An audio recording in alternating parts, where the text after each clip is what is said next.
नमस्कार मंडळी, आज आपण बघणार आहोत पुरुषांसाठी छोटी आणि सोपी मराठी उखाणे।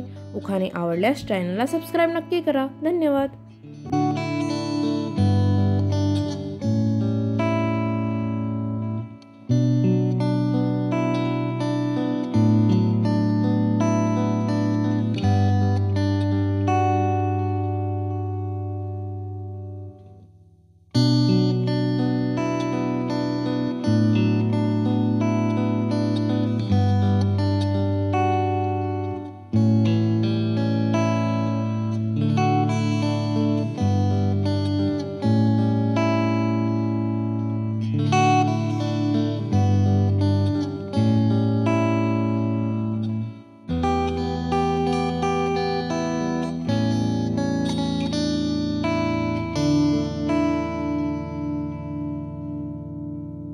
असेच नवनवीन उखाणे बघण्यासाठी चॅनलला नक्की सबस्क्राइब करा आणि उखाणे आवडल्यास लाईक आणि शेअर करायला विसरू नका। धन्यवाद।